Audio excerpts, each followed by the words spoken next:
안녕하세요. 저는 스마트 디자인 랩의 강남우 교수입니다. 오늘 제가 소개드릴 내용은 인공지능과 공학 설계입니다. 그리고 저희 연구실에서 집중적으로 개발하고 있는 AI 베이스드 제너레이티브 디자인 기술에 대해서 소개를 드리도록 하겠습니다. 우선 연구의 배경과 AI 기반의 제너레이티브 디자인 기술, 그리고 결론으로 마무리를 하도록 하겠습니다. 제가 좋아하는 말이 있습니다.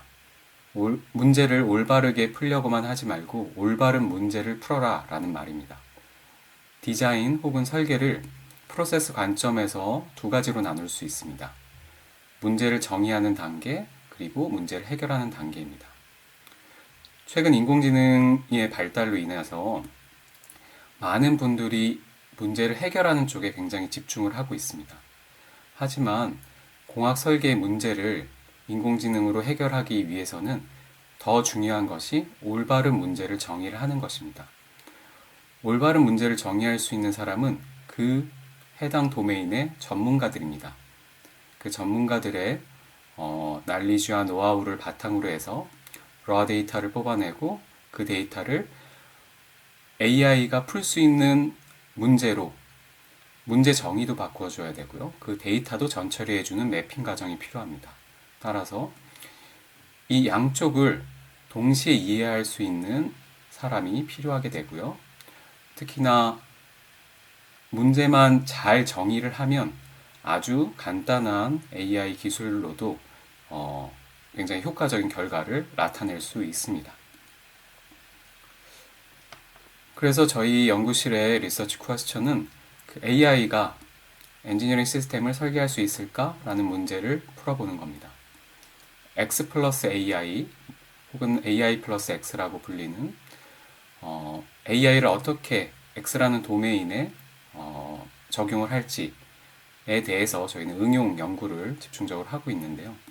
일단 기계공학 영역에서 보면 이미 AI에서 굉장히 많이 잘 하고 있는 이런 태스크들을 기존의 기계공학 문제에 잘 적용을 하고 있습니다.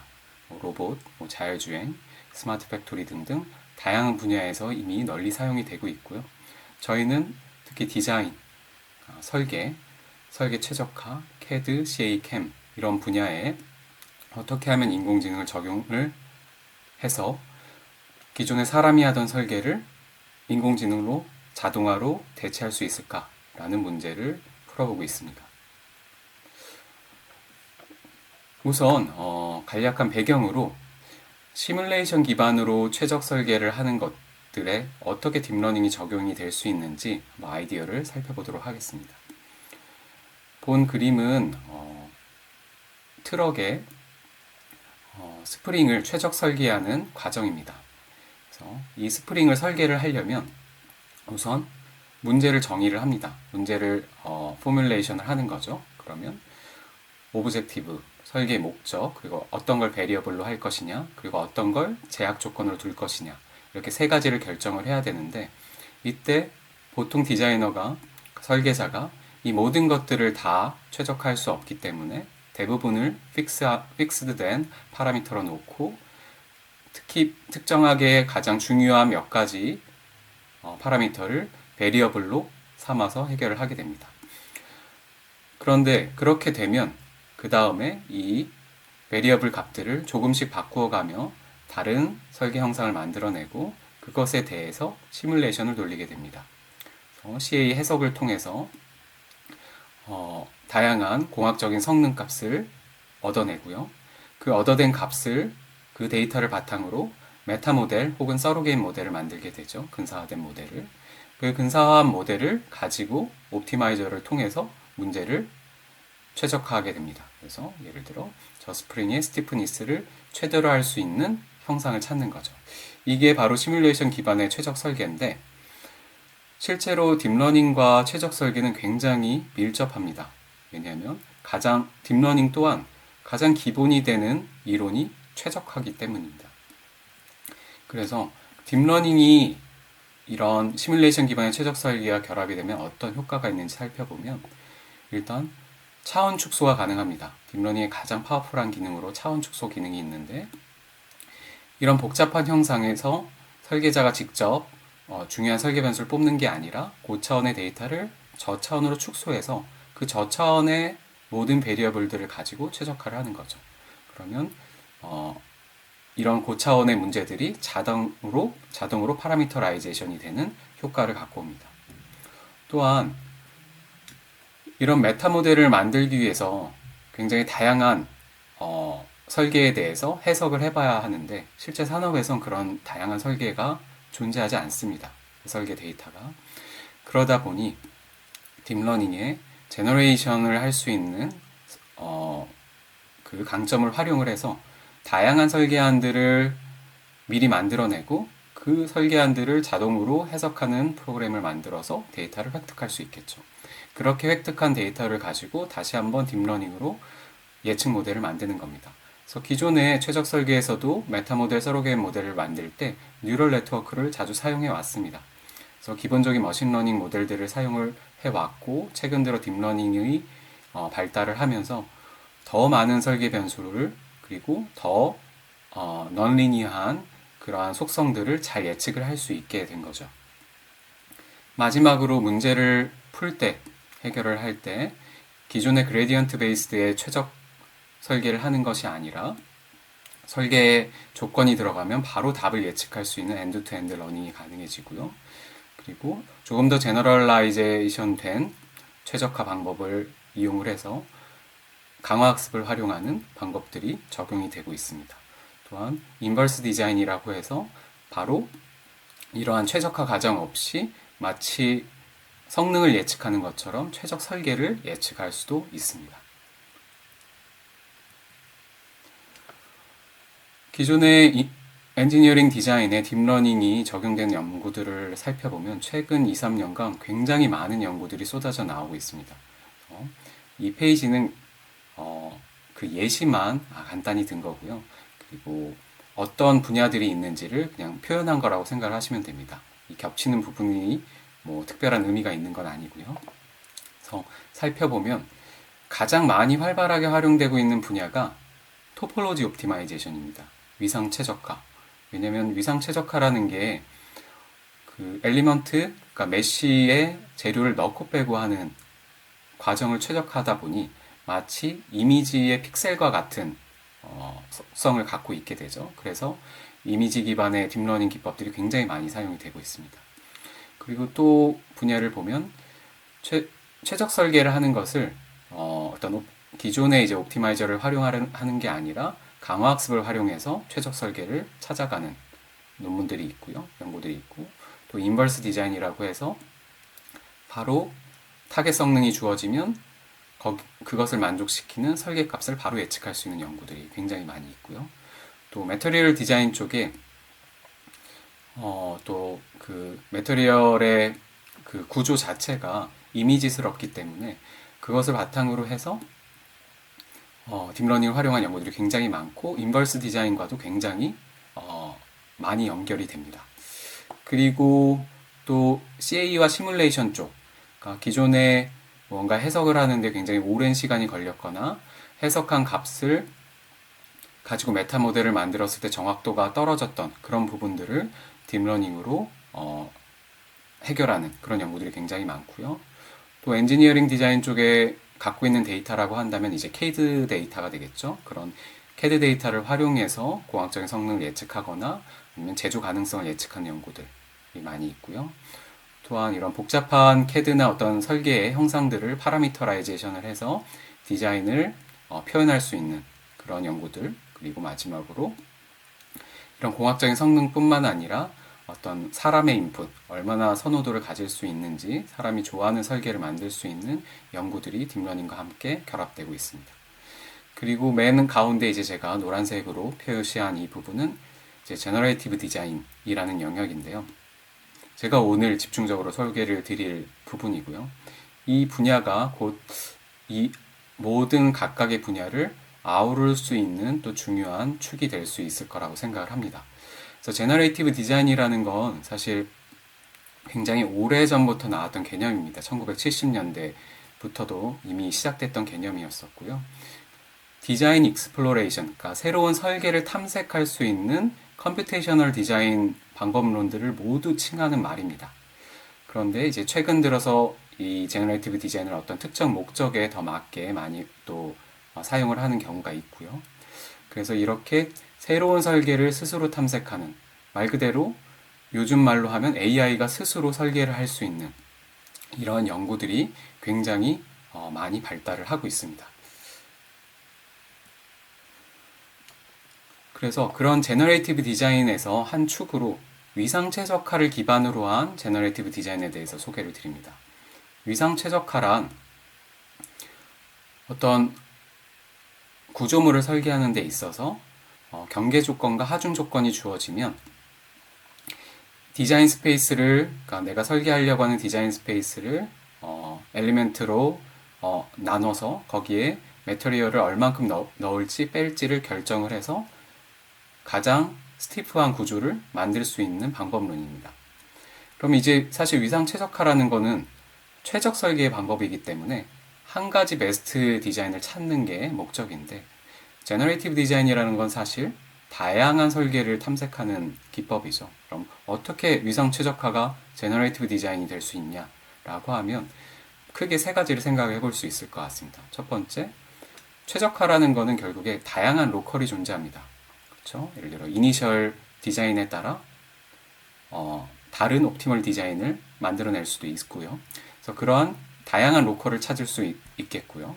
두 번째는 멀티 오브젝티브 문제를 풀 수가 있습니다. 설계 문제라는 게 하나의 그 하중 조건만 갖고 있는 것이 아니라 다양한 이제 하중 조건들이 있을 텐데, 그런 조건들을 멀티 오브젝티브로 문제를 풀면 파레토 셋을 찾을 수 있겠죠. 또 마지막으로 세 번째, 이런 위상 최적화 문제 자체를 정의하는 것을 다양화하는 겁니다. 그래서 예를 들어 어떤 하중의 크기라든지 어떤 복셀의 사이즈라든지 이터레이션의 횟수라든지 이런 뭔가 설계에 필요한 그런 파라미터 값들, 그러니까 문제를 정의하는 파라미터 값들을 다양화하면 그 다양화한 만큼의 디자인 문제들이 정의가 될 테고, 각각의 문제에 대해서 최적화된 설계들을 찾을 수 있습니다. 그래서 이렇듯이 위상 최적화를 이용하면 피직스 기반으로 제너레이티브 디자인을 할 수가 있습니다. 그래서 이 영상처럼 마치 의자를 설계하는데 다양한 의자를 설계를 할 수가 있는 거고, 각각은 모두가 최적화된 디자인입니다. 그럼 최근 딥러닝에서 말하는 제너레이티브 모델은 어떨까요?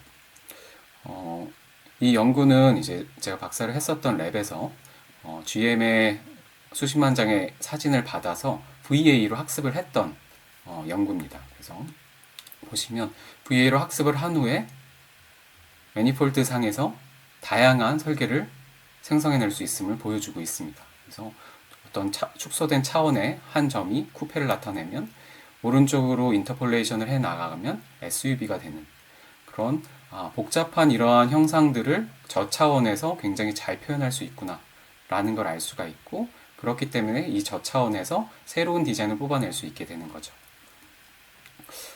그러면 이 두 가지 방법의 차이가 어떻게 될까? 장단점이 차이가 뭘까라고 생각을 해보면, 일단 엔지니어링 디자인에서 사용하는 피직스 기반의 제너레이티브 디자인은 일단 데이터 드리븐은 아닙니다. 그렇죠?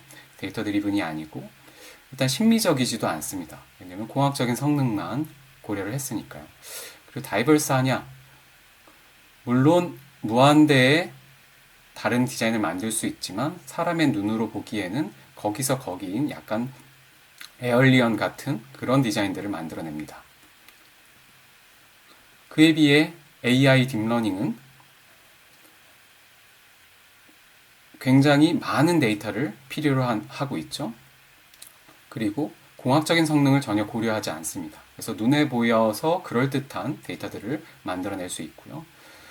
하지만 과거 데이터를 학습을 했기 때문에 굉장히, 예를 들어 제품의 예로 든다면 굉장히 제품의 그런 형상을 잘 나타낸 새로운 디자인을 만들어낼 수가 있죠. 그런데 퀄리티가 로버스트하지가 않습니다. 그렇죠? 이 퀄리티 자체가 모드 콜랩스라는 것들이 일어나서 어떤 특정 제품들은 특정 포인트에서 굉장히 좋은 디자인을 생성하고 그 probability가 낮은 쪽에서는 이런 일그러진 사진들을 생성하게 됩니다. 그래서 이러한 두 제너레이티브 디자인과 엔지니어링 관점에 그리고 AI의 그 딥러닝 기법을 활용을 해서 AI 기반의 제너레이티브 디자인을 만들어서 두 방법론의 장점만 결합하면 어떨까라고 하는 것이 저희 연구의 모티베이션입니다. 그럼 지금부터 AI 기반 제너레이티브 디자인 기술에 대해 소개해 드리도록 하겠습니다. 이 기술은 세 단계로 나뉘는데요. 첫 번째, 디자인 제너레이션 단계에서는 과거의 데이터를 기반으로 인공지능과 CAD 기술을 결합을 해서 새로운 다양한 설계안들을 만들고요. 그 다음 두 번째 단계는 설계 평가 단계입니다. 설계 평가 단계에서는 CAE와 CAM 기술을 AI와 결합을 해서 공학적인 성능과 그리고 제조 가능성 등을 바로 예측할 수 있는 기술입니다. 그리고 마지막 단계는 디자인 추천 단계입니다. 디자인 추천 단계에서는 휴먼 컴퓨터 인터랙션인 HCI와 고객 데이터를 결합을 하여 공학적으로 우수한 이 다양한 설계안들 중에 시장에 가서 성공할 수 있는 고객을 위한 디자인을 추천하는 단계입니다. 그래서 이 세 가지 단계에 필요한 그런 요소 기술들을 오늘 다 소개를 드릴 예정이고요. 주로 휠 설계라는 문제를 가지고 예시를 가지고 설계를 드리도록 하겠습니다. 그러면 첫 번째 단계인 설계 생성 단계 자세히 소개해 드립니다. 우선 딥 제너레이티브 디자인이라는 연구를 저희가 초기에 했었는데요. 이 방법은 위상 최적화와 제너레이티브 모델, 딥러닝의 제너레이티브 모델을 결합을 한 방법입니다. 그래서 기본적으로 멀티 오브젝티브 위상 최적화 문제를 풀게 되는데요. 과거의 레퍼런스 디자인을 받아서 컴플라이언스를 미니마이즈하는 동시에 과거 디자인과의 거리를 최소화하는 문제를 통해서 최적화를 통해서 과거의 위상과 유사하면서 컴플라이언스가 더 낮으니까 좀 더 높은 스티프니스를 갖는 구조물을 만들어내는 겁니다. 그리고 나서 이 웨이트 값, similarity 웨이트 값과 위상 최적화에 필요한 디자인 파라미터 값들을 다양화하게 해주면 하나의 레퍼런스 디자인에서 다양한 제너레이티브 디자인이 나오게 되고요. 또 피스별로 해서 다양한 또 그 시메트리를 만들어낼 수 있고요. 그렇게 나온 데이터들을 다시 한번 인공지능의 제너레이티브 모델, 저희는 이제 비겐을 활용을 했었는데 비겐으로 학습을 해서 새로운 레퍼런스 디자인들을 만드는 겁니다.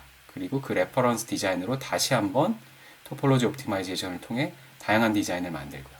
이렇게 이터레이티브하게 생성을 하다 보면 우리가 마켓에서 레퍼런스 디자인이 많지 않더라도 굉장히 다양한 디자인을 이터레이티브하게 만들어낼 수 있습니다.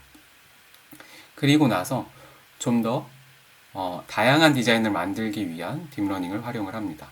그래서 제너레이티브 디자인의 가장 큰 목적 중에 하나가 디자인 다이버시티이기 때문에 우선 딥러닝을 이용해서 아까의 그런 위상 최적화 단계 자체를 학습을 해버립니다. 그래서 레퍼런스 디자인이 들어오면 바로 제너레이티드 된 디자인이 나올 수 있도록 학습을 하고요.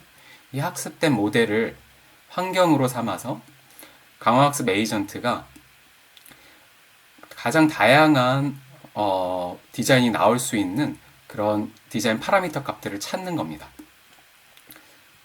마치 어떤 디자인 스페이스 내에서 디자인을 탐색해 나가는 방법을 통해서 원래 강학습이라는 건 시퀀셜 문제를 해결하는 데 유용한 방법인데 이런 탐색 과정을 시퀀셜한 그런 액션으로 문제를 포뮬레이션을 한 겁니다.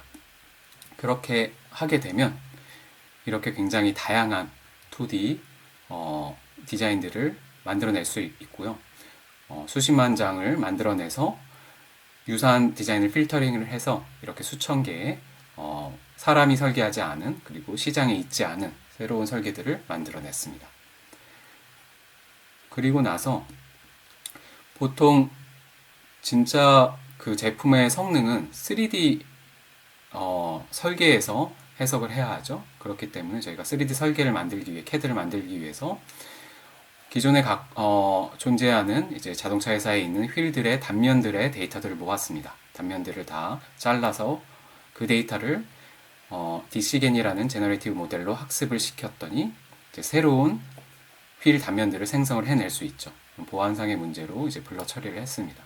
이렇게 다양한 단면들을 만들어내면 그 단면들을 클러스터링해서 각각의 대표 단면들을 샘플링을 하게 됩니다. 그러면 이제 저희는 디스크 뷰 데이터와 단면 데이터를 둘 다 가지게 되는 거죠. 그럼 이 두 데이터를 가지고 마치 사람이 설계하듯이 컴퓨터가 스스로 설계할 수 있도록 자동화를 프로그래밍을 합니다. 그래서 이미지 프로세싱, 데이터 프로세싱, 그리고 CAD 모델링 이 과정을 모두 전 자동화를 해서 마지막 CAD 모델이 이 데이터에서 바로 나올 수 있도록 프로그래밍을 하고요.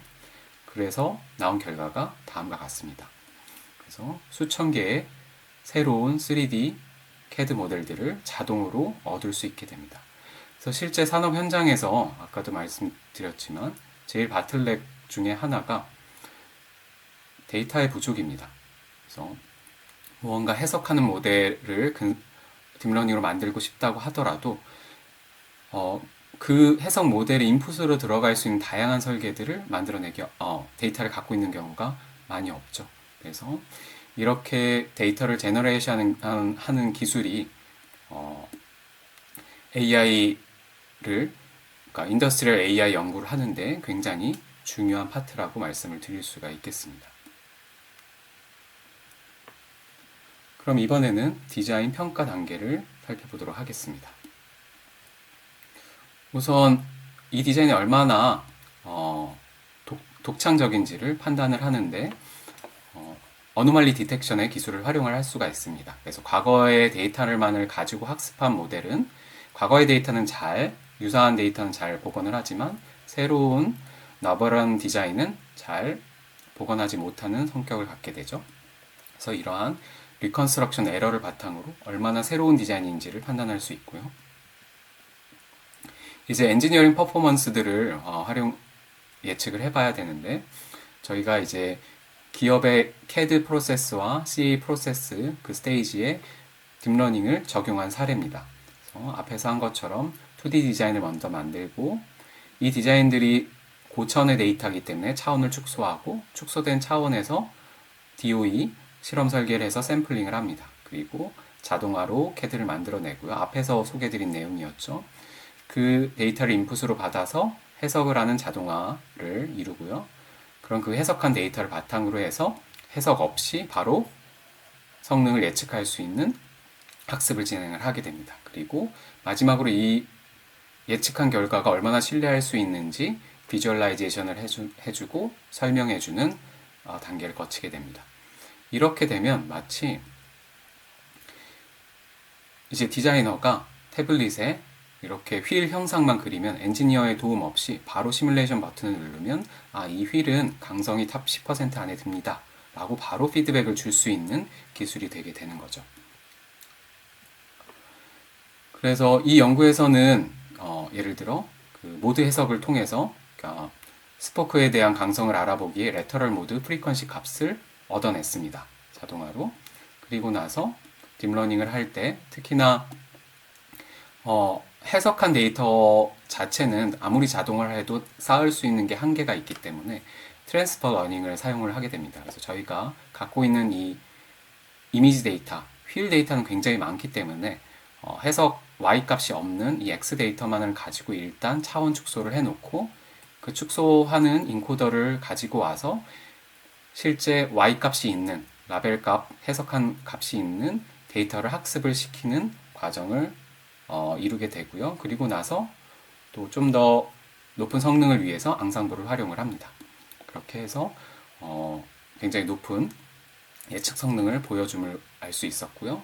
그 다음에는 결과를 엔지니어가 보고 신뢰할 수 있도록 설명을 해줍니다. 그래서 저차원에 우리가 생성한 휠들을 위치해 놓고 또 성능을 색깔로 표시를 했더니 성능이 높은 휠들끼리 모여 있더라 라는 걸 확인을 할 수 있고요. 그래서 이 지오메트리 형상이 성능에 영향을 미치는구나, 그 피처들이.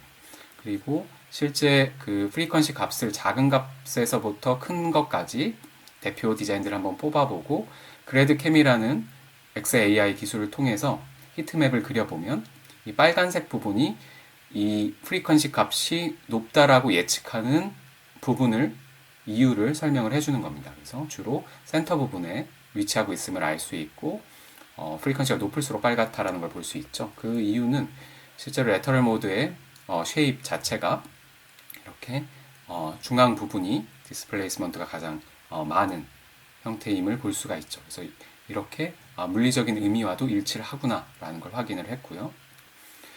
그런 다음 스티프니스뿐만 아니라 스트레스를 분석을 해보는 겁니다. 그래서 어떤 휠에 충격이 가해졌을 때 어느 부분에 가장 맥시멈 스트레스가 발생하고 그 값이 얼마가 될지를 예측을 해석을 하는 데는 굉장히 많은 시간이 소요가 됩니다. 그런 시간들을 단축시키고자 이런 해석한 해석 자동화를 통해서 해석 결과를 얻고 그 데이터를 전처리를 해서 딥러닝 모델을 만드는 거죠. 이때는 이제 3D CAD 데이터가 복셀라이제이션이 돼서 CAD 그 3D 정보도 들어가고요. 2D 뷰에 이미지 데이터도 인풋으로 들어가게 됩니다. 보안상 아키텍처는 가려져 있고요. 그래서 결과물로는 결국에 가장 맥시멈 스트레스에 대한 매그니튜드 값, 음미세스 값, 그리고 그 위치의 x, y, z 코디네이트를 예측하게 되고요. 마지막으로 실제로 스트레스 디스트리뷰션에 대한 이미지까지 전반적인 형상을 보여줄 수 있습니다. 그렇게 하게 되면 이제 프레딕션이라는 거는 인공지능이 예측한 맥시멈 스트레스 위치고요. 파란색 같은 거는 실제 그라운드 트루스 위치입니다. 그래서 굉장히 잘 예측을 하고 있음을 보여주고 있고요. 이것뿐만 아니라 주로 이제 제가 차량 설계 문제에 대해서 오늘 소개를 드리고 있는데요. 어떤 레이아웃을 고려한 제너레이티브 디자인 연구도 가능하고요. 또 인버스 디자인, 앞에서 잠깐 소개를 드렸었는데 어떤 타겟 성능 값이 있을 때 X를 예측할 수 있는 인버스 디자인 연구도 진행을 한 바 있습니다. 그래서 디스크 브레이크를 설계하는 데 있어서 어떤 실의 단면 형상을 들어가면 원래 그 디스크 브레이크의 성능을 예측할 수 있는데 반대로 디스크 브레이크의 성능을 넣어주면 바로 이 실의 형상을 예측할 수 있는 그런 연구가 됐다고 생각을 하시면 됩니다. 그리고 실제 제품을 설계할 때 타겟 값을 결정하는데도 데이터 드리븐 어프로치가 사용이 가능합니다. 예를 들어 자동차 설계 충돌 성능 관점에서 보통 이제 그 엔캡 테스트라고 해서 별 5개가 이제 최대점인데 보통은 시장과 고객의 특성에 상관없이 별 5개짜리의 차량을 개발을 합니다. 하지만 이것은 사실 원가 측면에서 올바른 선택이 아닐 수도 있는 거죠. 그래서 어떤 이런 충돌 성능 관련된 전문가들의 난리지 데이터와 그리고 실제 마켓의 그 설문 데이터 그리고 크래시 테스트를 한 엔지니어링 데이터를 바탕으로 해서 이 차량이 개발될 때 어느 정도 수준의 충돌 성능을 가져야 되는지를 그 타겟을 추천을 해주는 그런 연구라고 볼 수가 있습니다. 앞에서는 계속 이제 공학적인 성능에 대해서 얘기했는데요. 이번에 이제 매니팩처링 파트에서 한번 생각을 해보면 이제 저희 인공지능을 할 수 있는 연구 중에 하나가 이제 코스트를 예측을 하는 겁니다. 저희 같은 경우에 이제 3D 이제 CAD 데이터들을 이제 전처리를 하고요.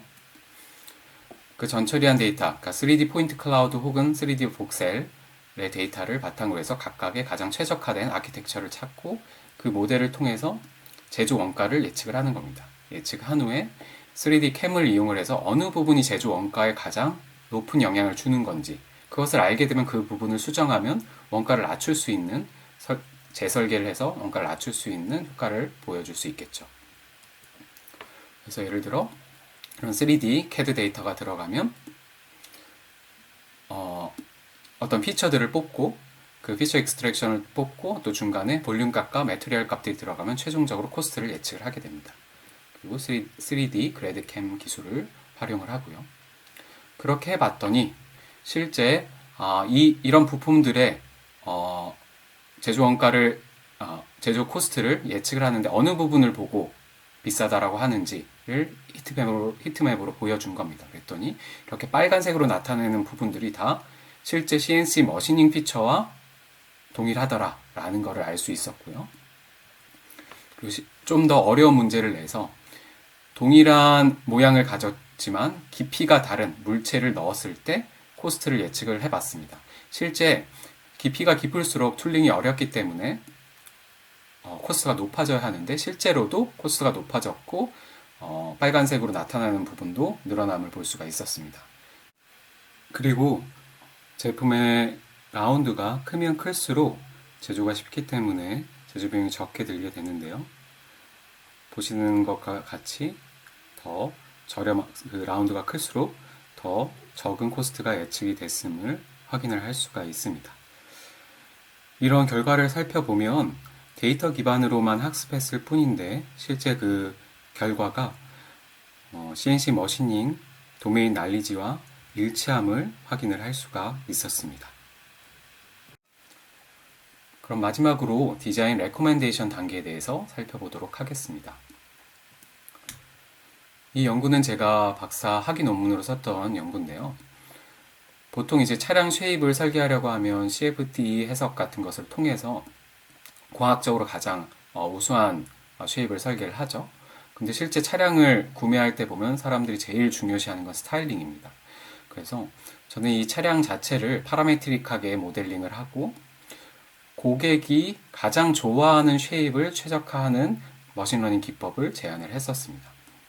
그래서 이 방법은 이제 액티브 러닝이라고 해서 다음과 같은 설문을 통해 학습이 되는데요. 예를 들어 이렇게 두 개의 차량을 컴퓨터가 스스로 설계를 해서 보여주면 사람이 어느 쪽 스타일링이 좋은지 그리고 가격과 연비를 알려줬을 때 어느 쪽을 구매하고 싶은지를 차례대로 설문을 하는 겁니다. 그러면 이 앞에서 설문한 결과를 바탕으로 또 새로운 설계를 컴퓨터가 만들고 그 설계에 대한 피드백을 계속 받게 되는 거죠. 이건 마치 스무고개를 하는 겁니다. 그래서 스무고개의 목적은 그 사람이 생각하고 있는 가장 좋아하는 것을 맞추기 위해 질문을 해보고 답을 들어보고 그 답을 바탕으로 가장 좋은 질문을 다시 해내는 거죠. 이런 과정을 통해서 그 사람이 가장 좋아하는 쉐입을 찾는 겁니다. 그러면 휠 문제로 다시 돌아가 보면 저희도 이런 과정을 통해서 고객의 머릿속에 있는 제일 좋아하는 디자인을 찾기 위해 고객의 선호도를 예측하는 모델을 만들어야 됩니다. 마치 공학적인 성능에 대한 메타 모델, 서로게임 모델을 만들듯이 고객의 선호도에 대한 서로게임 모델을 만든다고 생각하시면 됩니다. 그래서 우리의 이제 2D 검은색 휠을 픽스 투 픽스를 이용을 해서 재질을 딥러닝으로 입힐 수 있죠.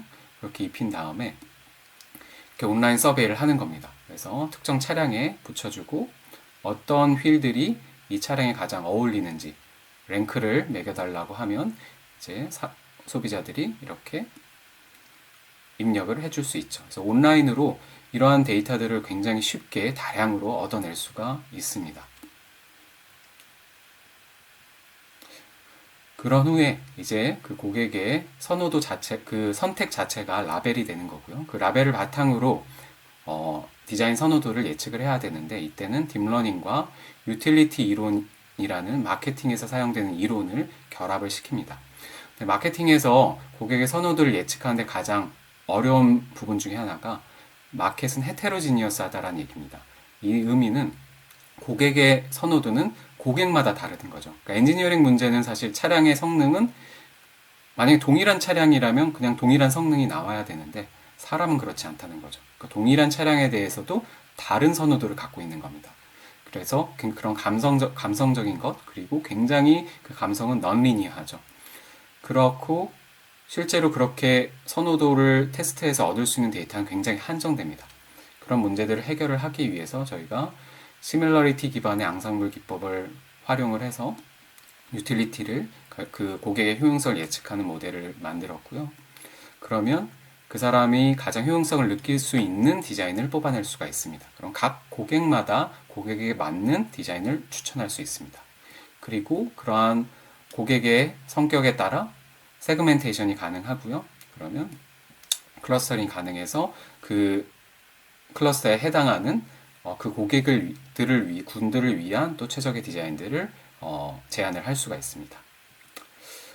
이렇게 해서 AI 기반의 제너레이티브 디자인을 소개해 드렸고요. 이제 컨클루션입니다. 저희가 AI가 과연 엔지니어링 시스템을 설계할 수 있을까라는 문제에서 시작됐는데요. 결국에 저는 AI가 이런 디자인 프로세스의 패러다임을 완전히 바꿔놓을 거라고 생각합니다. 그래서 현재의 디자인 프로세스를 보시면 디자이너가 소량의 디자인을 설계를 하면 그것을 엔지니어가 해석하고 평가해서 다시 피드백을 주면 디자이너가 수정하고 하는 아주 굉장히 이터레이티브한 반복적인 작업을 굉장히 적은 양의 디자인을 가지고 하죠. 그래서 이 엔지니어들과 또 매뉴팩처링을 하는 사람과도 똑같습니다. 그리고 고객과의 관계도 똑같죠. 이렇게 굉장히 많은 이터레이션을 통과를 해야 하지만 저희가 이제 제안한 이 방법은 AI가 스스로 심미적이면서도 엔지니어링적으로 피저블하고 시장에서 마케터블한 그런 다양한 디자인들을 먼저 생성을 해주면 그것들을 선호도 그리고 엔지니어링 퍼포먼스 그리고 코스트 측면에서 트레이드 오프를 볼 수가 있고요. 그렇게 되면 그러니까 인공지능이 스스로 만들어낸 다량의 디자인들을 디자이너와 엔지니어 그리고 고객들이 한자리에 모여서 토론하고 선택하기만 하면 되는 거죠. 그래서 선택된 디자인들이 이제 상세 설계로 넘어가게 되는 겁니다.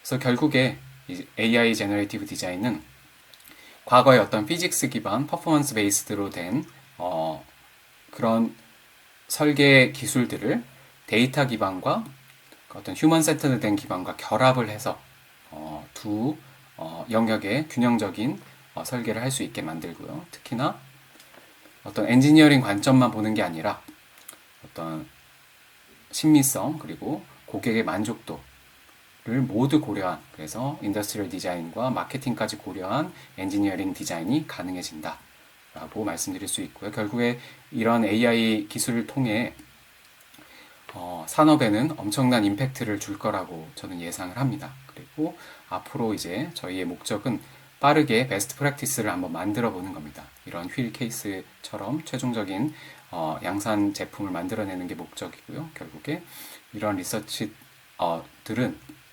어떤 현재의 그 디자인 패러다임에 굉장히 혁신을 가져다 줄 거라고 생각을 합니다. 네, 이것으로 저의 소개를 마치고요. 그래서 혹시 궁금한 점이 있으신 분들은 이메일을 주시거나 아니면 저희 홈페이지를 방문해 주시면 감사하겠습니다. 감사합니다.